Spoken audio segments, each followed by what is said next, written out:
जन्मेजय तिवारी। आज सी पोएट्री के चैनल पे मंच पे आपको कुछ कविताएं सुनाऊंगा। और सबसे पहले बहुत शुक्रगुजार हूँ सी पोएट्री का जिन्होंने मुझे मंच दिया। और शुरू करूँगा। एक अच्छा नज़्म है, थोड़ी सी लंबी है, सुनाता हूँ। अभी तक कहीं पढ़ी नहीं है तो कोशिश करूँगा। थोड़ा सा नज़्म ऐसी है कि एक रिलेशनशिप एक अदर रिलीजन में है, ठीक है। तो उसी पे है। इस नज़्म का उन्मान टाइटल आखिरी खत। तो आखिरी खत क्या है वो पढ़ के सुनाता हूँ मैं आपको। तो क्या सब यहीं पर यूं ही खत्म हो जाएगा? ये हिजरी जिंदगी भर का खत्म हो जाएगा? फिर क्या होगा उन वादों का, ताउम्र साथ चलने के इरादों का? इस जिद की शुरुआत तुम ही ने की थी, अपने सर पे मेरा हाथ रखकर कसम तुम ही ने ली थी। जब सब अच्छा खासा गुजर रहा था, जहां में इश्क उतर रहा था, अल्लाह हवा भी कोई धुन गाती थी, रंगे फिजा बिखर रहा था, उस वक्त भी तुम्हारे जहन में ख्याल आ सकते थे। जमाने की बंदिशें सोचकर तुम घबरा सकते थे। क्या तब तुम्हारे सामने इस रिश्ते के मुस्तकबिल की तस्वीर नहीं थी? किस्से कहानियों में तब किरदारों की तहरीर नहीं थी? क्या मजनू की हालत, राजे की हालत तुम भूल गई थी? क्या लैला के आंसू, सीरी के जज्बात तुम भूल गई थी? उस वक्त ये दलीलें कहाँ थी जब तुम मेरी नस नस में इश्क भर रही थी? तुम अपना जिस्म, अपनी सांसें, अपनी रूह तक मेरे नाम कर रही थी। क्या वो सब हकीकत थी या कोई फसाना?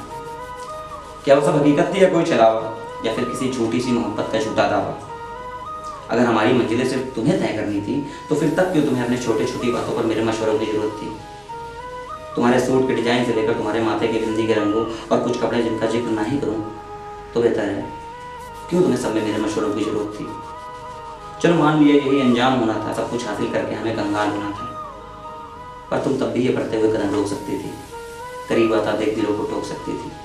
जज्बातों ने जो घर बसाए थे इश्क की बस्ती में, नाउमीदी की आग में सब कुछ हो सकती थी।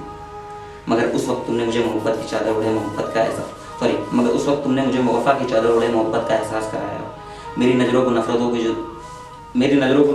से जुदा किसी अलग ही दुनिया के तुमने ख्वाब दिखाया। इश्क में कभी इस कदर डूब जाने की कोई ख्वाहिश नहीं थी मेरी।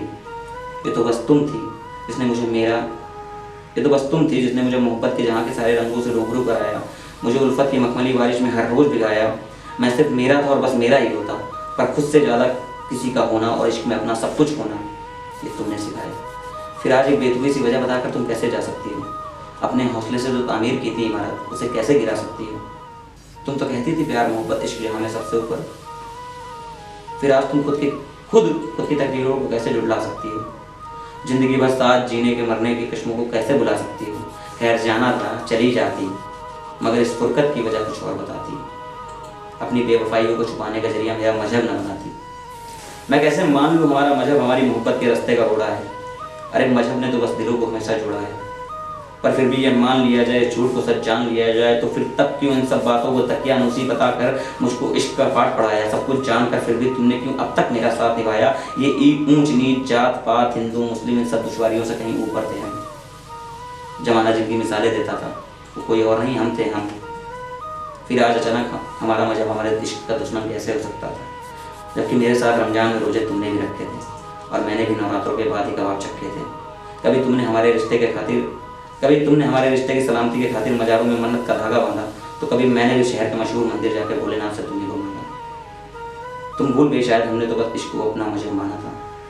खुदा भी हमको इश्क में दिखते थे, हमने इश्क को केवल रब जाना था। फिर इस कदम को उठाते वक्त तुमने क्यों कुछ सोचा नहीं? क्यों जहन में जुदाई के ख्यालों को मरने से रोका नहीं? इतना आगे आने के बाद कहती हो कदम मोड़ लूं, बुलाकर तुम्हें खुद की सांसों से रिश्ता तोड़ लूं। शायद तुम्हारे खातिर ये सब आसान नहीं, मगर ये हिजर जाना मेरी मौत का सामान नहीं।